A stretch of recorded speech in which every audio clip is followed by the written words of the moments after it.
Hello, we are the International Consulting and Transformation Network, and we focus very much on leadership development, strategic communication, and business emotional intelligence. And we have a very specific definition of leadership. We say that leadership is the chemistry that combines competence, courage, and compassion, because we believe these are the ingredients of extraordinary leadership. Unfortunately, this type of leadership is in very, very scarce supply today. And so I talk about the bankruptcy of leadership because when I look around, I see a tremendous poverty in the quality of leadership we have. And I ask, is our traditional understanding of leadership obsolete? We have AI, we have big data, we have environmental challenges. The whole situation in which we find ourselves today is one that is fraught with risk and frequent disruptions. And the disruptions are getting even more devastating. So, where does that lead us? How do we manage? How do we prepare our organizations, our businesses, our lives for disruption when people haven't experienced it or people don't know how to cope with it if they have experienced it? Look at the multiple challenges we face, from climate change to security events to geopolitical and economic disaster, technological surprises, and all kinds of potential health risks. So, what's the role of leadership in all of this? And why is it that an estimated 370 billion plus are invested in leadership development programs worldwide without the ROI that we expect? Where are these great leaders going to come from? And where are these leadership programs that can provide a different model of leadership development? Look at some of the comments and research that has come out.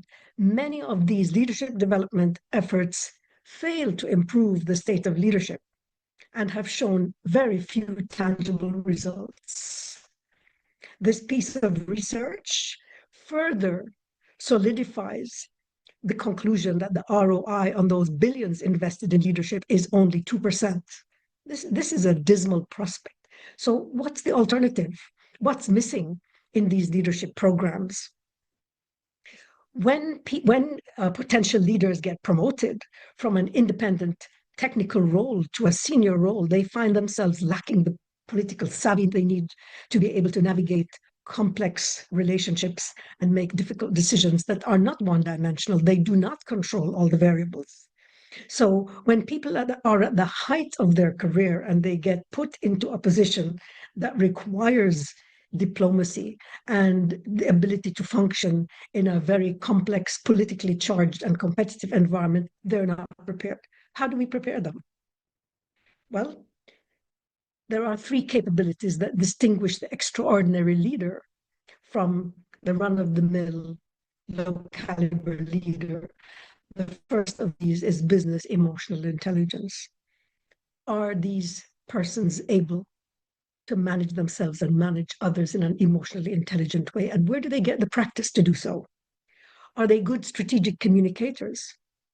Are they able to work with others, influence them, tell compelling stories, make a difference, persuade and mobilize large numbers of people? And extraordinary leadership capabilities, having the vision, having the connection, having the ability to engage people and inspire them with a strategic vision. And people trust them because they can see the competence, they can see the courage, they can see the compassion. One of the ways in which we offer a different model of leadership development is by giving people the chance, through the use of simulations, the opportunity to discover what exactly can they do to discover their competence. Knowledge does not equal competence, and we often confuse these two things based on the false assumption that if you have a degree or if you have some kind of superior knowledge that you actually can do. This is not true. Our knowledge has nothing to do with our competence. Our competence is the ability to apply it. Any fool can know, as Einstein said. The point is to understand. So, what's a more effective method? Well, immersive and experiential learning where the focus is 100% based on what we need to do. And the situation has to be one that it has strong emotional resonance. It has to disrupt our old patterns of thinking, break our habits, and challenge us to find new ways of leading in the 21st century. Look at an orchestra as a model. This is a nice metaphor. You can have a bunch of virtuosos here, but until they play in harmony, their individual excellence does not lead to collective brilliance. We invite you to discover more about our business simulation, the game of consequences, that is designed specifically to create extraordinary leadership capabilities. It is a catalytic business simulation that changes the way people think and act. Knowledge does not equal competence.